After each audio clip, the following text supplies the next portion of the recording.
Dios les bendiga. Vamos a orar. Padre nuestro, en esta ocasión estamos de nuevo aquí de pie frente a esta iglesia para hacer aquello para lo cual tú nos has llamado y cumplir con el ministerio que has encomendado. Necesito la sabiduría, la fuerza, el poder, la energía que solo el Espíritu Santo puede otorgar. Señor, estoy aquí en debilidad y necesitado de tu gracia para poder predicar. Señor, habla a los corazones en esta noche. Produce cambio en nuestras vidas. La honra y la gloria sea para ti. En el nombre de Jesús. Amén. Bien, hermanos, con la ayuda del Señor, quiero que vayamos a Efesios capítulo 5.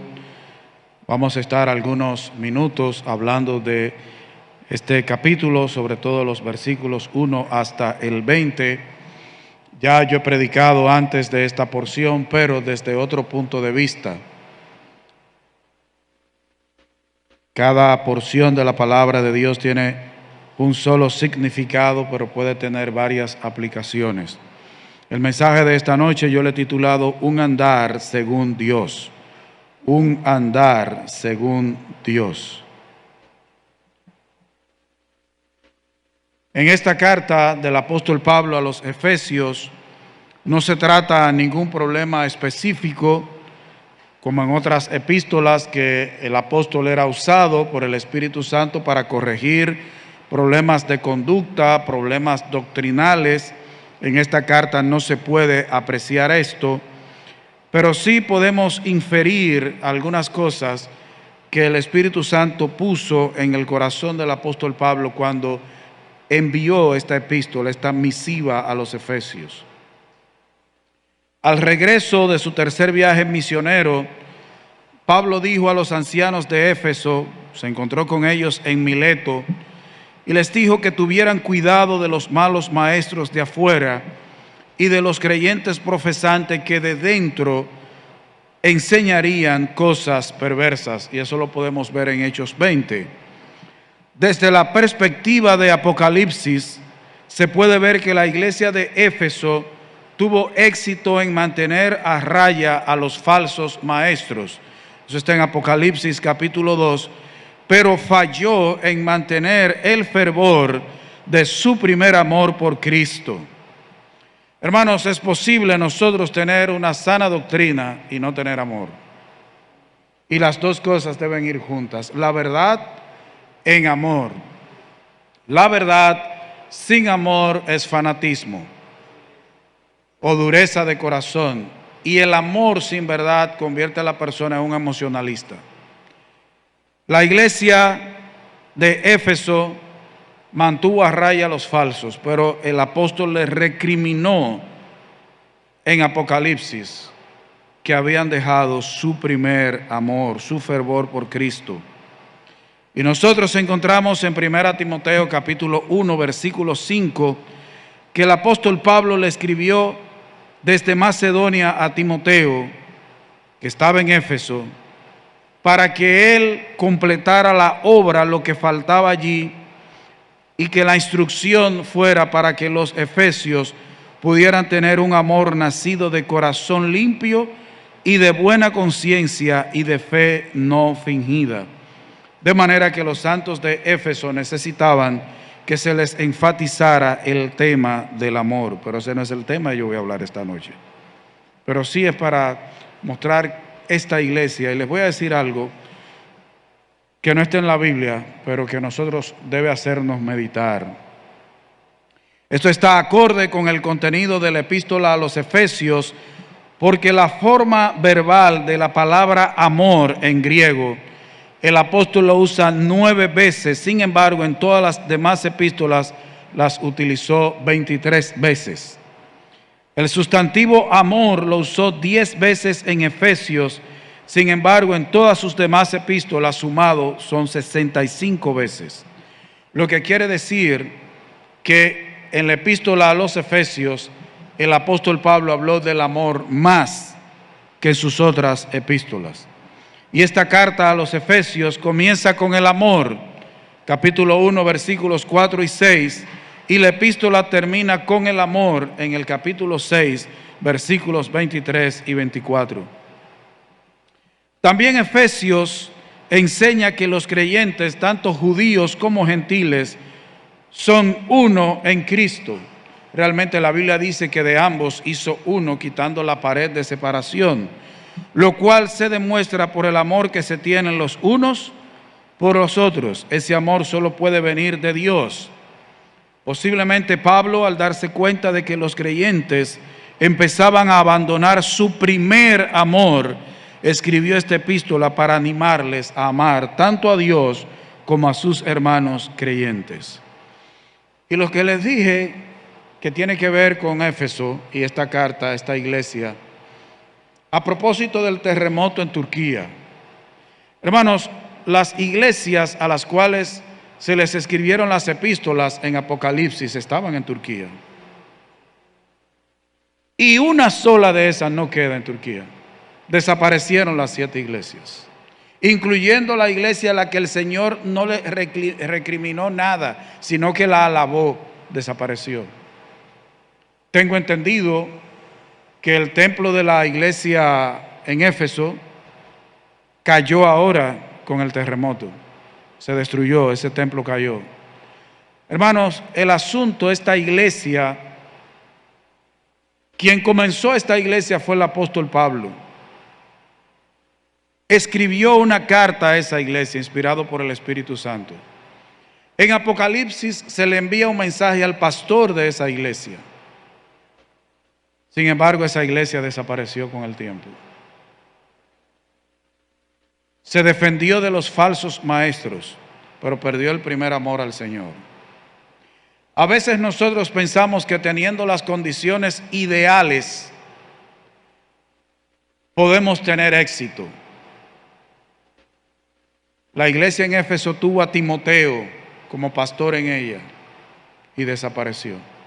Tuvo un ministro, un fundador como Pablo y desapareció. A veces no son las condiciones, es bueno tener buenas condiciones, tener las condiciones óptimas en la iglesia. Pero de hecho la supervivencia de la iglesia depende de cada uno de los miembros de esa iglesia. Note, y eso debe ser llamativo para nosotros, cómo Adán y Eva pecaron teniendo las condiciones óptimas. Sin embargo, el Señor venció en un desierto, con malas condiciones, con hambre y con sed.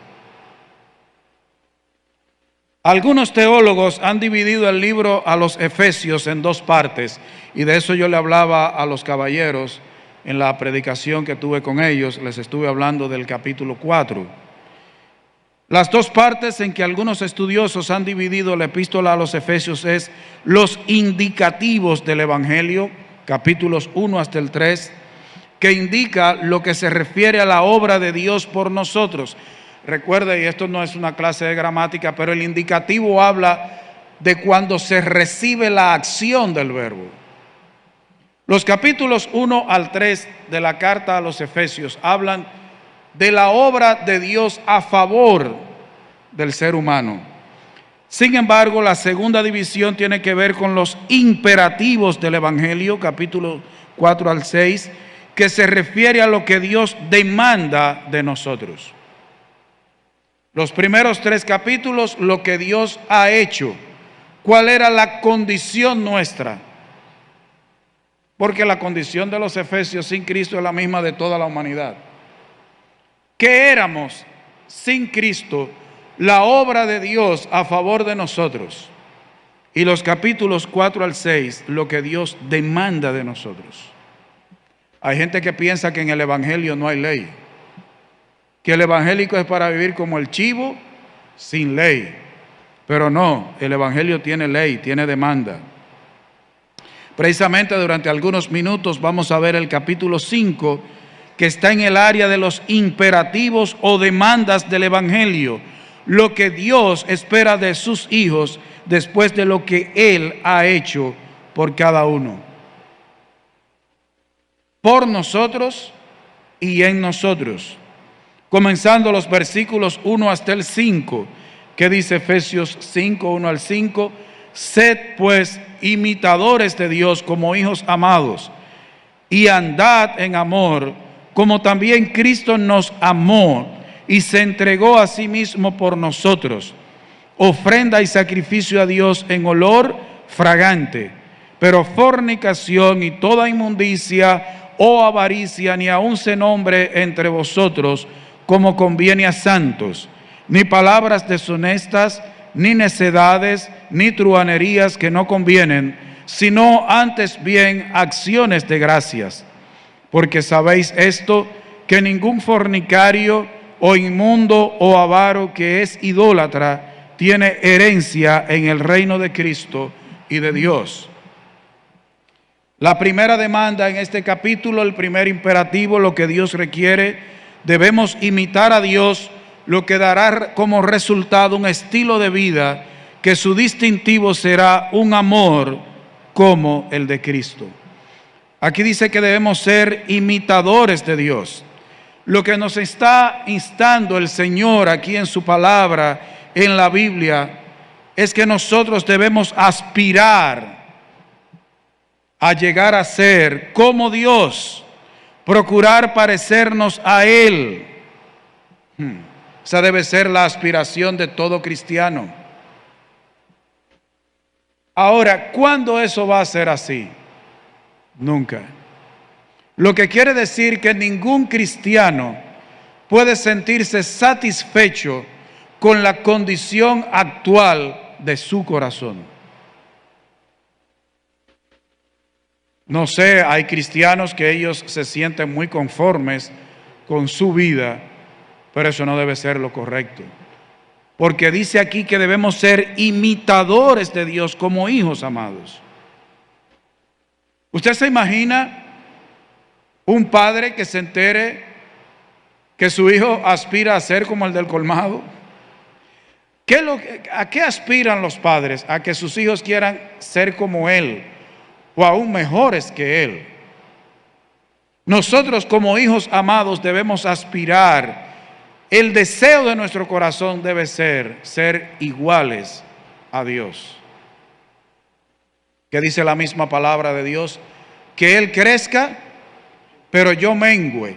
La idea es que cuando cada cristiano se ve en el espejo de la palabra de Dios, vea cada vez menos de sí mismo y más de Cristo.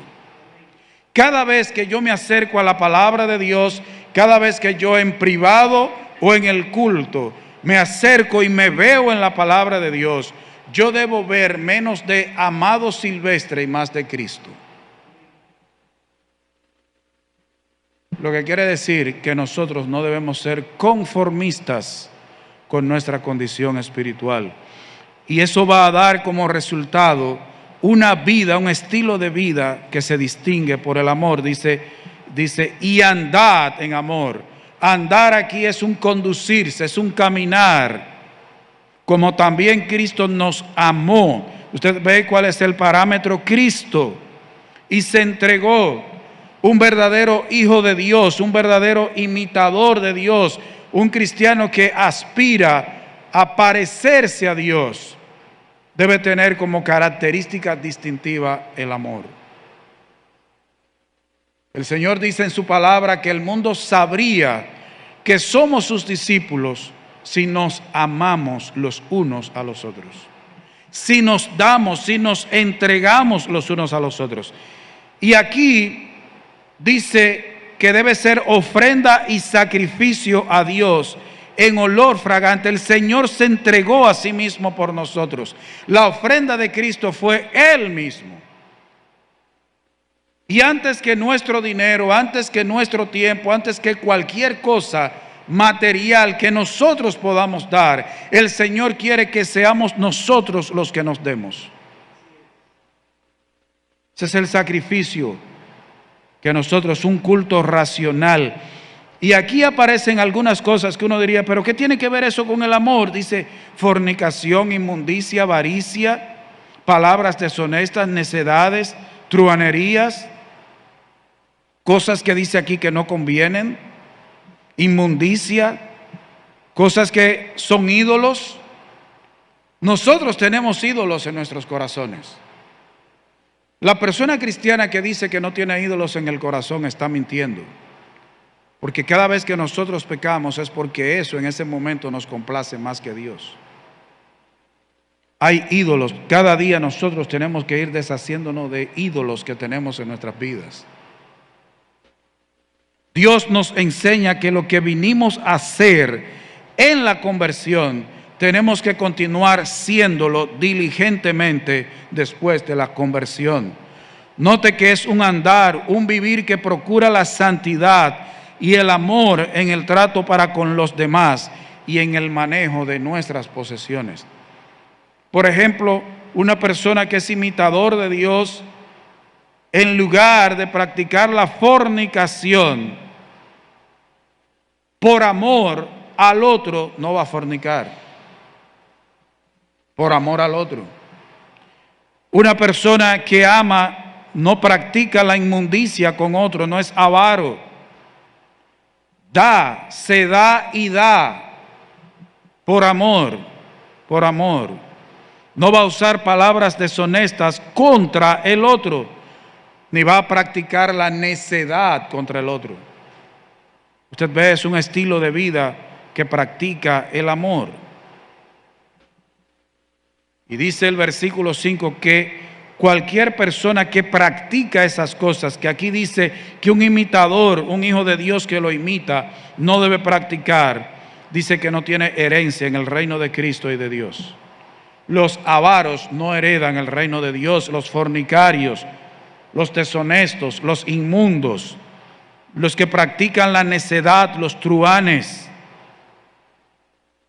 no heredan, no tienen parte en el reino de Cristo y de Dios. Nosotros debemos ser imitadores de Dios y procurar que esas cosas no estén en nuestras vidas. Despojarnos de esas cosas, parecernos cada día más al Señor Jesús. La meta es Jesús. La meta no es MacArthur, ni Charles Stanley, la meta es Jesús. Versículos 6 al 10, otro imperativo, otra demanda de Dios, versículos 6 al 10. Nadie os engañe con palabras vanas, porque por estas cosas viene la ira de Dios sobre los hijos de desobediencia. No seáis pues partícipes con ellos, porque en otro tiempo erais tinieblas, mas ahora sois luz en el Señor.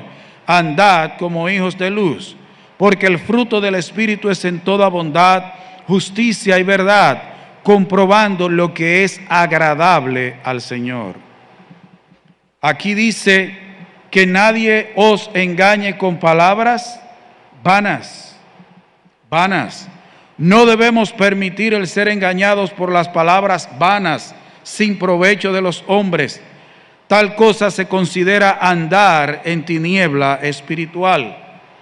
Por el contrario, debemos andar como hijos de luz y comprobar lo que es agradable al Señor. Debemos andar como lumbreras en medio de la oscuridad de este mundo.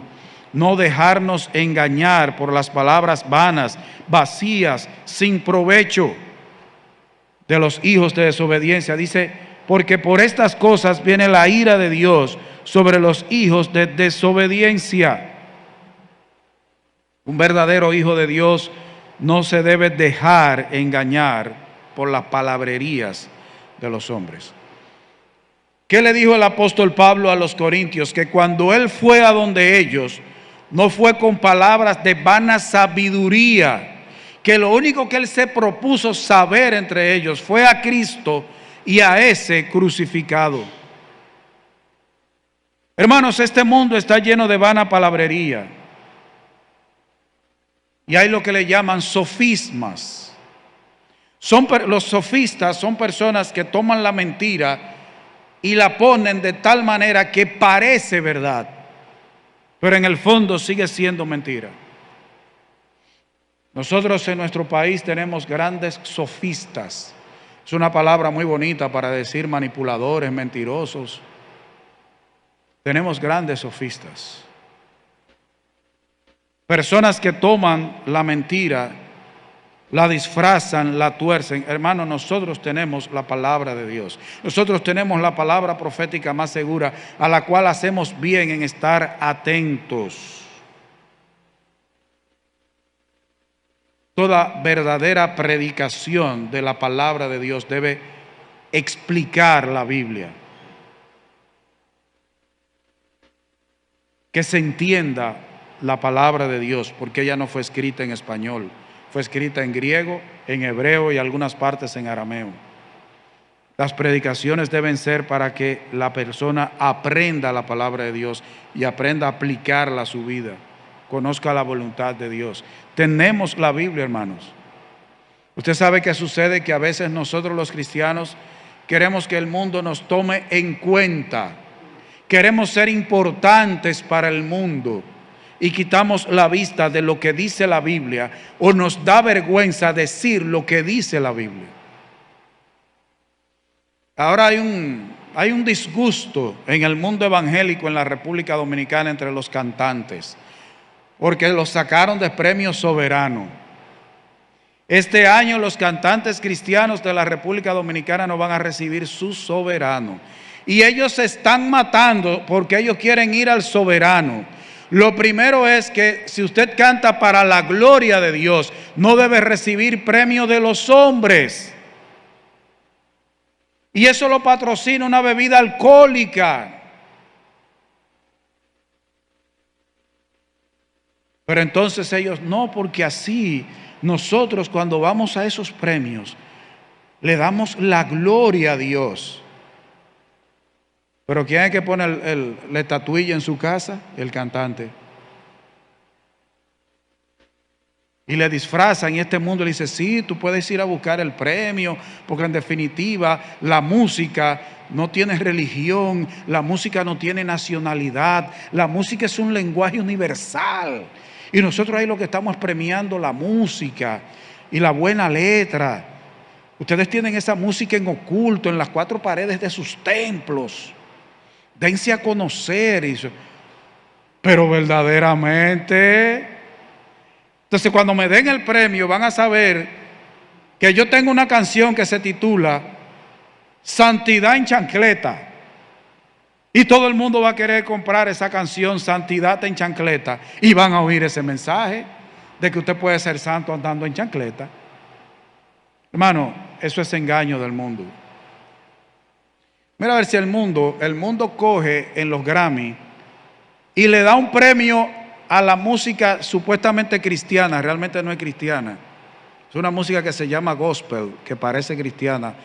Los gringos conocen esa música. En los Grammys premian a los cantantes cristianos, pero no lo premian, no se ve. Lo hacen en oculto, pero primero le hicieron un espectáculo loando al diablo.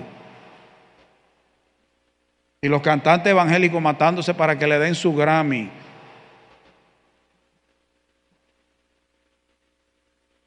Parece hierba esa palabra. La Biblia dice que Dios es luz, en Él no existen las tinieblas, dice primera de Juan 1:5, Dios es luz y no hay ninguna tiniebla en Él. Hermanos, no nos dejemos engañar por la gente de las tinieblas, con palabras vacías. No debemos ser partícipes con ellos en sus cosas, en sus mundanalidades, en sus premiaciones, en su comportamiento, en su estilo de vida. Dice el versículo 8 que en otro tiempo éramos tinieblas, mas ahora sois luz en el Señor y que debemos andar como hijos de luz, comprobando, dice el 10, lo que es agradable al Señor. ¿Osaremos nosotros tomar a la ligera lo que provoca la ira de Dios? Las obras de las tinieblas son infructuosas, vanas, cualquiera sea el provecho del que se jacten, porque eso lo que termina es en destrucción del pecador impenitente. Hermanos, no importa las palabras que usen y el provecho que le digan que van a tener las cosas de las tinieblas, al final llevan a la destrucción, a la perdición. No nos dejemos engañar, no seamos partícipes con ellos por la palabrería del mundo. versículos 11 al 14. Otro imperativo: y no participéis en las obras infructuosas de las tinieblas, sino más bien reprendedlas, porque vergonzoso es aún hablar de lo que ellos hacen en secreto. Mas todas las cosas, cuando son puestas en evidencia por la luz, son hechas manifiestas, porque la luz es lo que manifiesta todo. Por eso el mundo no quiere la Biblia, por eso el mundo no quiere al verdadero evangélico. Por lo cual dice: despiértate tú que duermes y levántate de los muertos y te alumbrará Cristo. No debemos participar, ni siquiera hablar de las cosas sin provecho que pertenecen a las tinieblas. Más bien lo que debemos hacer es que reprenderlas. La palabra participar da la idea de ser un compañero de alguien, ser cómplice. No solo es que no nos dejemos engañar por palabras vanas del mundo, de las tinieblas, sino que nosotros no debemos participar en las obras improductivas, infructuosas, sin provecho de las tinieblas. Lo que debemos es reprenderlas. Decirle al mundo: despiértate tú que duermes y levántate de los muertos y te alumbrará Cristo. Hermanos, este mundo no quiere a los evangélicos, no quiere la Biblia, porque nosotros les decimos que están muertos en delitos y pecados. Nosotros les decimos que son hijos del diablo. El Señor les dijo: vosotros sois de vuestro padre el diablo. Hoy usted le dice eso a alguien y lo crucifican.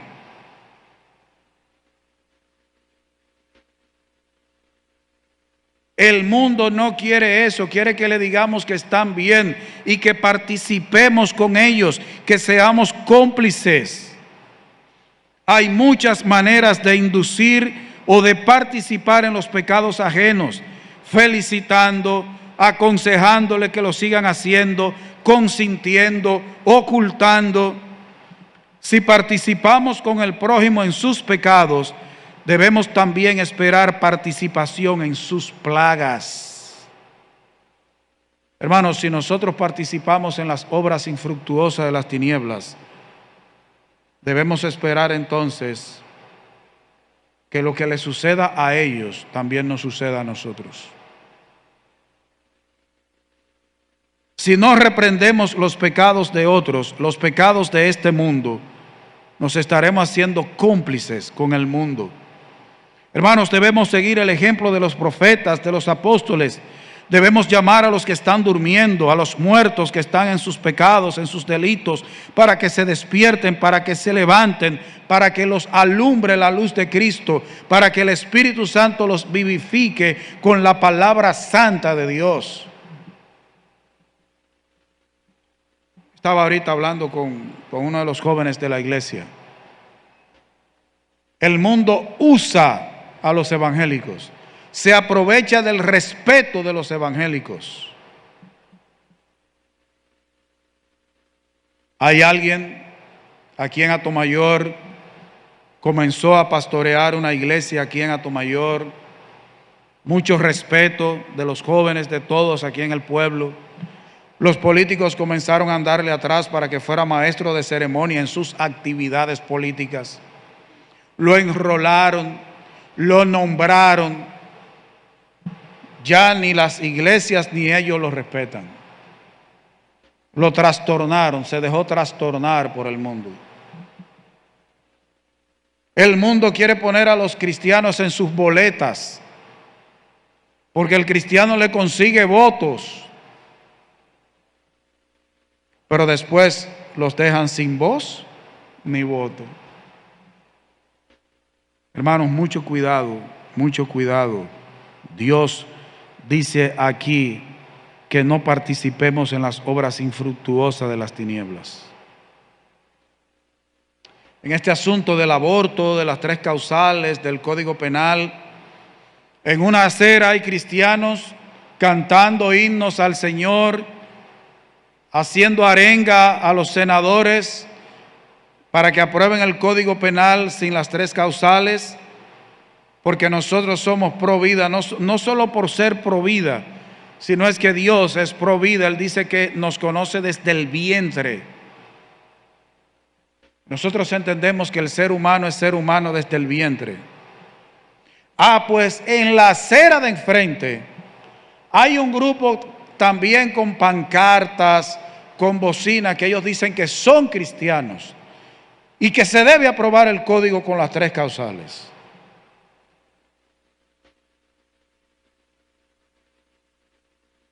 Lo de cristiano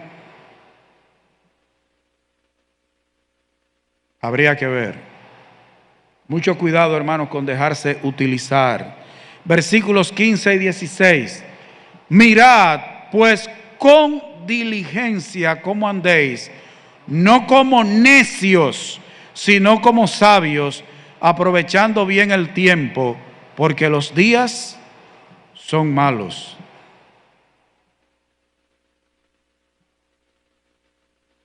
Debemos de manera diligente, con esmero, tener un andar sabio y aprovechar, y hay otra versión que dice redimiendo bien el tiempo.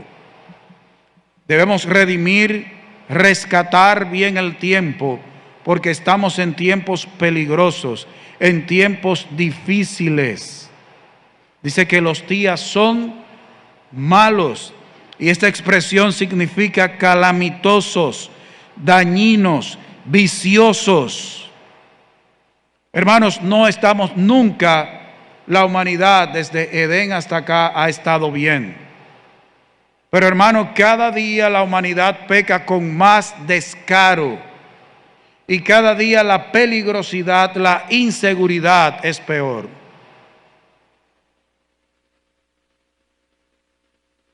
Las oportunidades de la vida son pasajeras, comprémoslas.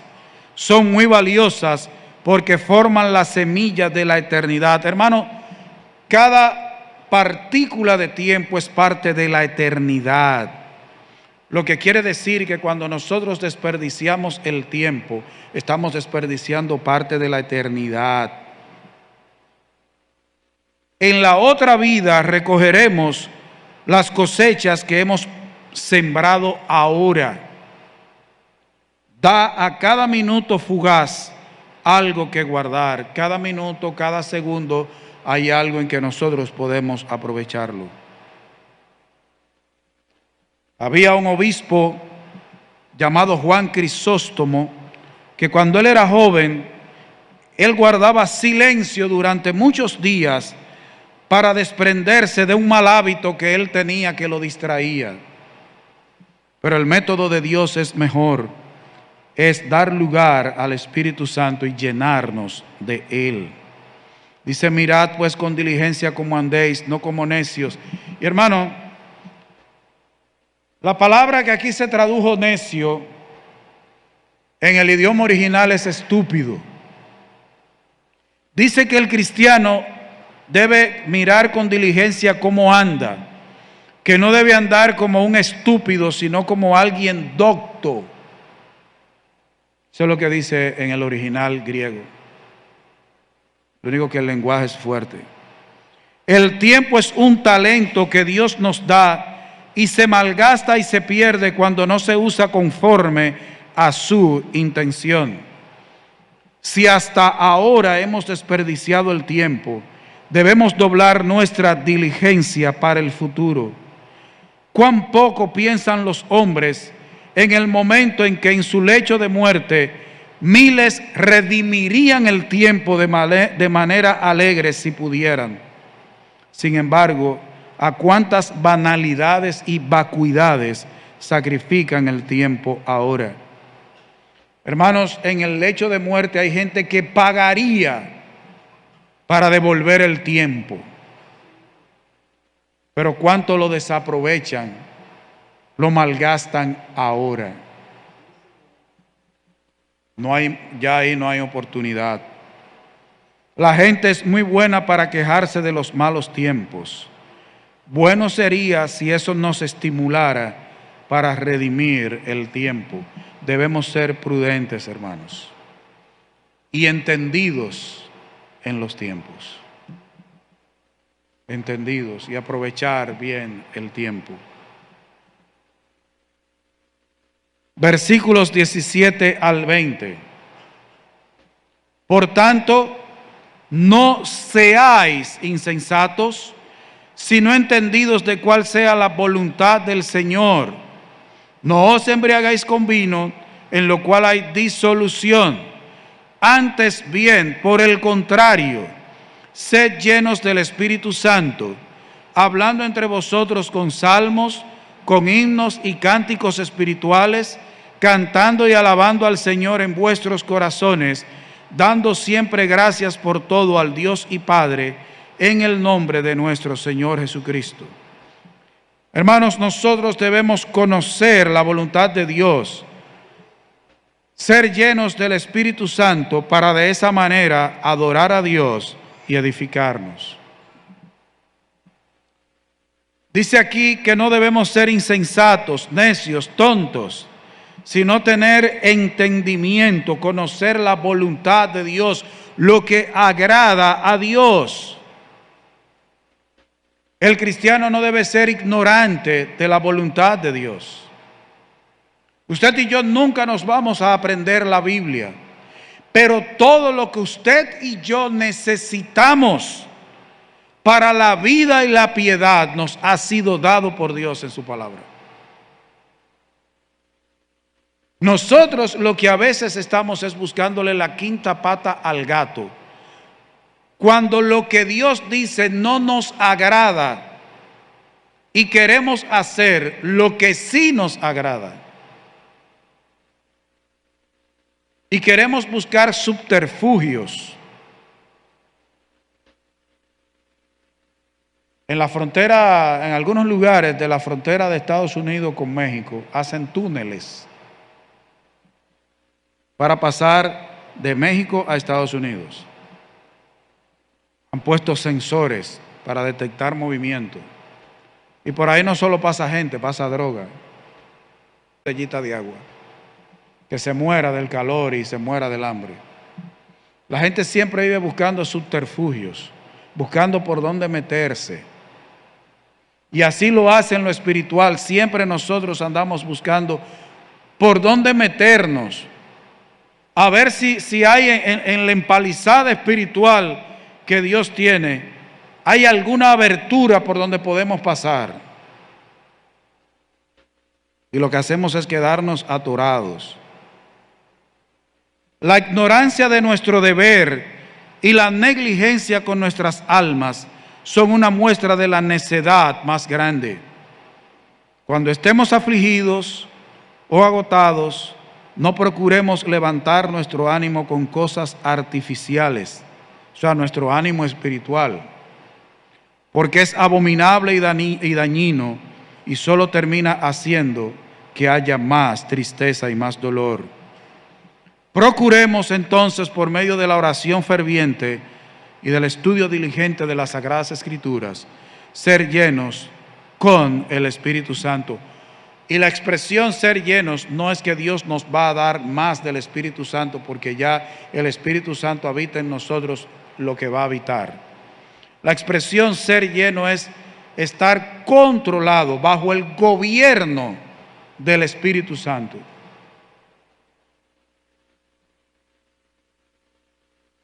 El Espíritu Santo usará el corazón y los labios al servicio de la alabanza y la acción de gracia. Es tanto nuestro deber estar llenos del Espíritu como no embriagarnos, porque a la gente le gusta la partecita, no os embriaguéis con vino, pero sigue diciendo que debemos ser llenos del Espíritu Santo. Hermanos, nosotros debemos conocer la voluntad del Señor, no solo porque Él requiere de nosotros que andemos en santidad, sino yo quiero que ustedes observen que cuando una persona conoce la voluntad de Dios y una persona está llena del Espíritu Santo, en los versículos 19 y 20 dice cuál es el producto de una vida que anda así, que conoce la voluntad de Dios y está bajo el gobierno del Espíritu Santo.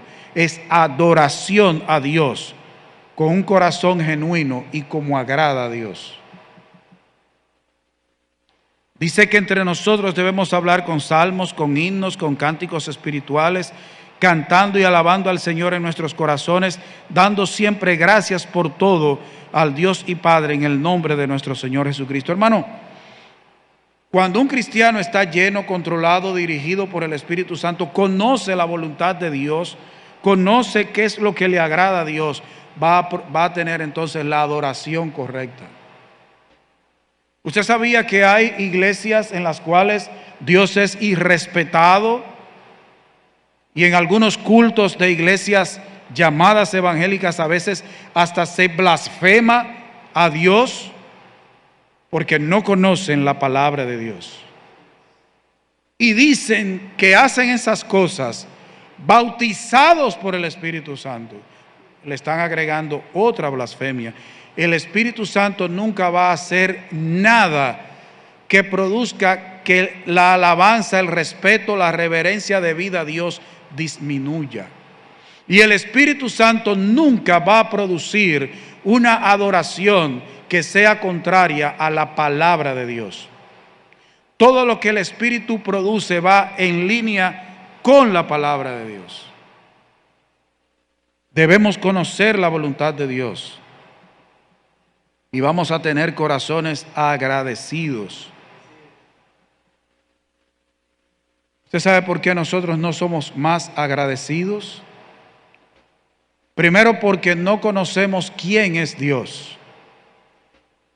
Segundo, porque no conocemos realmente quiénes somos. Creemos que merecemos algo de Dios. ¿Usted sabe qué es lo que usted y yo merecemos de parte de Dios? Ser enviados a la condenación eterna.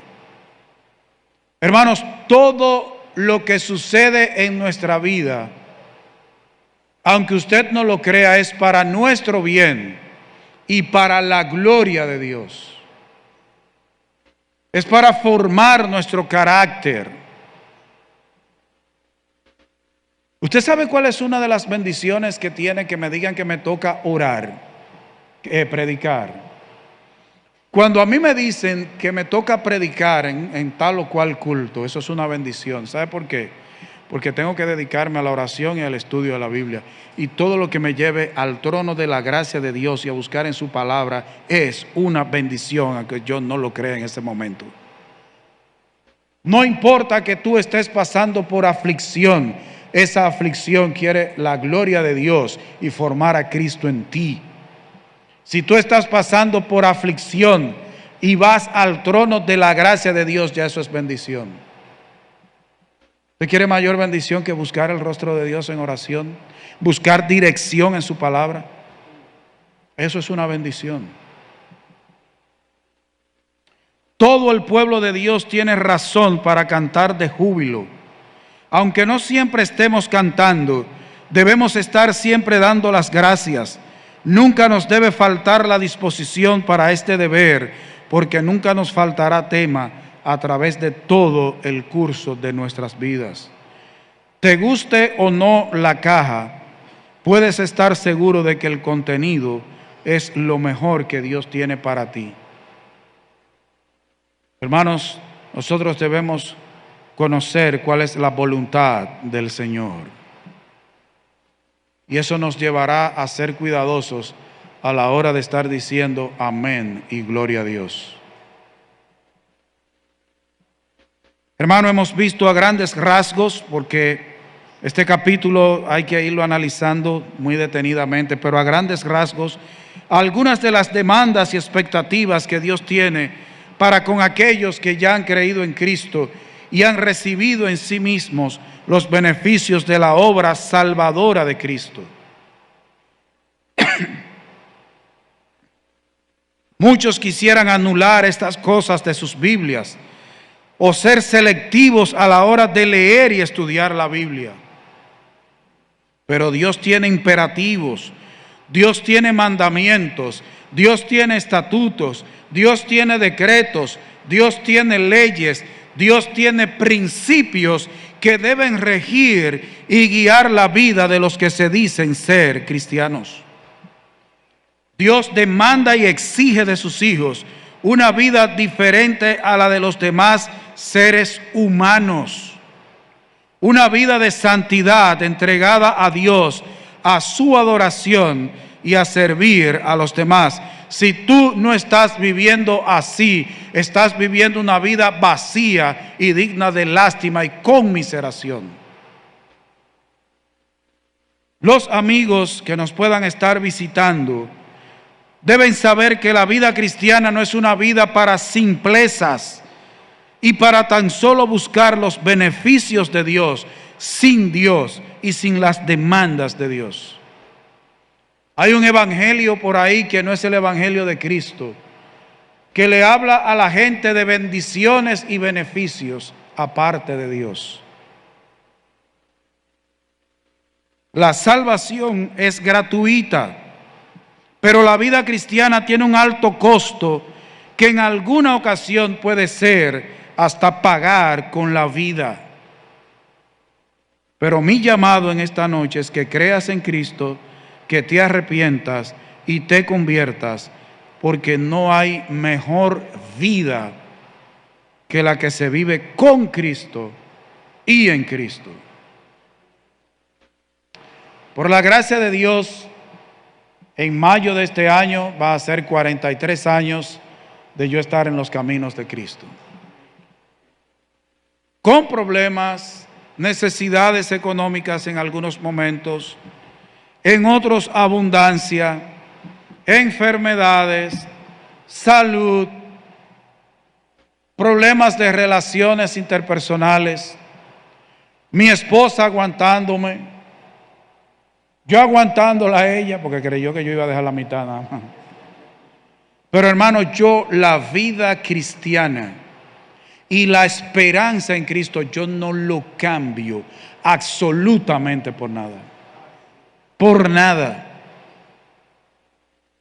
Lo mejor es ser afligidos por Dios, porque es para bendición, que ser afligidos por el mundo. Vamos a orar.